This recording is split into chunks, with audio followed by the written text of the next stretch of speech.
Hi, this is Togo. Let's explore the dynamic link between standing and sitting. Page 78 to 82 of Awareness Through Movement by Moshe Feldenkrais. Either this book or this book. Sit on a chair and stand up a couple of times. How do you get up? How much effort do you sense from sitting to standing?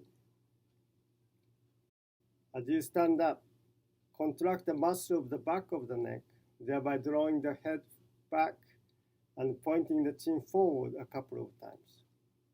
Do you sense stiffen the chest? Do you tighten the extensor of the knee, quadriceps to straighten the knees?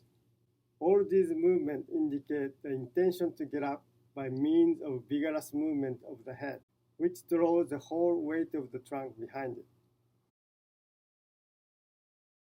Let go of that and stand up a couple of times.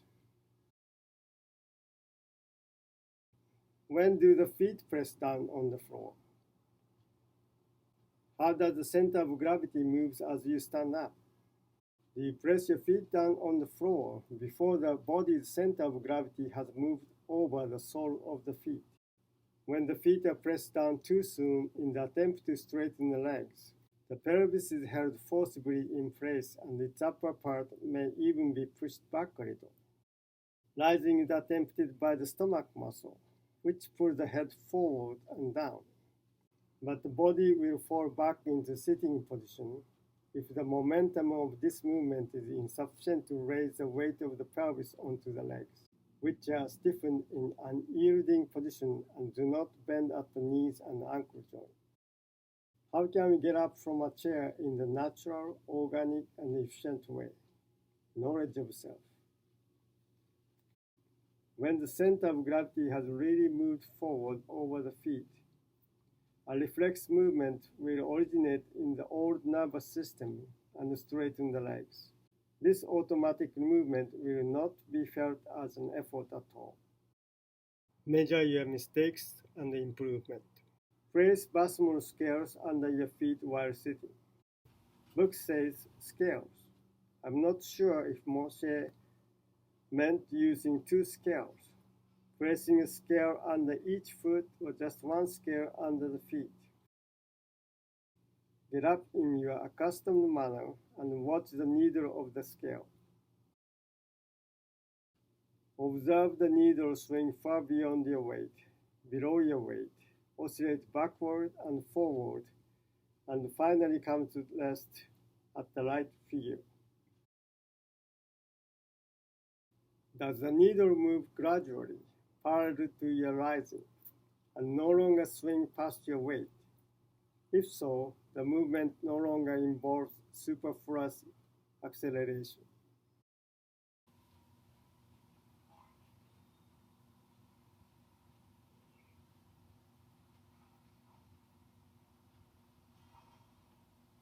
Observe the needle swing far beyond your weight, below your weight, oscillate backward and forward, and finally come to rest at the right figure.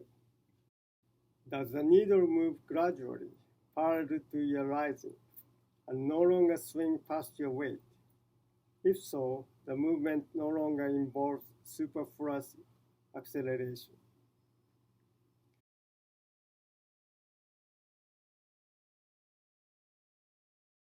Now sit on the front edge of the chair. Let your body rock forward and backward in movements that continue to become larger, but without any sudden increase in effort at any point. Avoid all direct intention to get up, for this will result in unnoticed return to your habitual manner of getting up.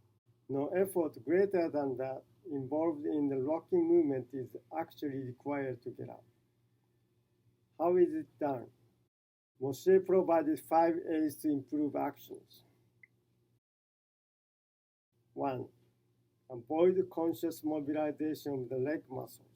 During the forward movement, think about lifting the knees and feet from the floor, so that the swing forward will not make you contract the muscle of the thigh, whose function is to straighten the legs. The contraction of these muscles results in increased pressure of the feet on the floor. Or think about standing up on the thin ice. The pelvis will now leave the chair without additional effort, and the sitting position will change into standing. 2. Avoid conscious mobilization of the neck muscles. During the swinging backward and forward, hold the hair at the top of your head and pull it gently in line with the cervical spine, so lightly that you can feel whether the neck muscles are being tense. When there is no tensing of the neck muscle in the forward swing, there is no sudden extra pressure through the feet, and the movement forward will, after a few attempts, bring the body into standing position without any change in breathing. That is, without any superfluous effort by the chest. Repeat this exercise using the other hand to hold the hair on the head. Is there any difference?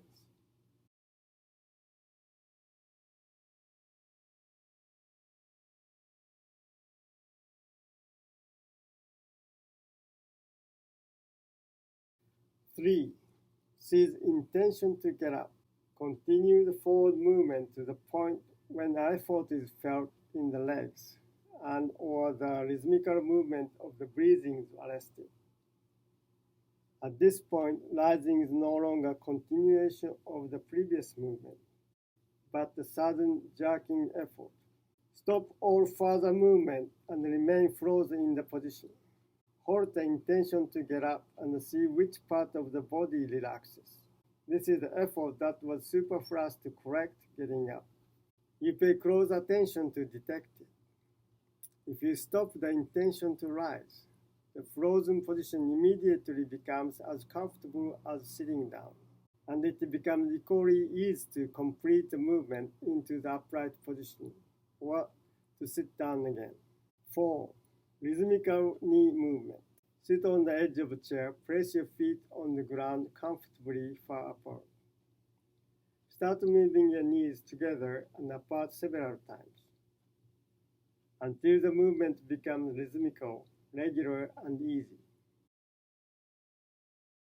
Hold the hair at the top of the head and bring yourself into standing position without any interruption in the movement of your knees. If the body is not properly organized, the movement of the knees will falter. Try to get up at the exact moment when the knees are at one of the end positions of their movement, either farthest apart or close together. In either of these positions, the knees can cease their movement without it being noticeable.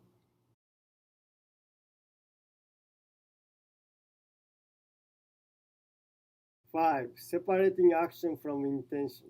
Sit on a chair with the back of another chair in front of you. Rest your hand on the back of the chair in front, and instead of thinking about getting up, think about raising your seat and at the same time get up. While you are standing, place your hand on the back of the chair in front of you, and instead of thinking about sitting down, think that you will lower your seat back onto the chair, and complete the movement with this in your mind. Placing your seat on the chair is a means of sitting down, just as raising it is a means of getting up. In this way, your attention is focused on the means by which the action is performed, not on the intention performing it.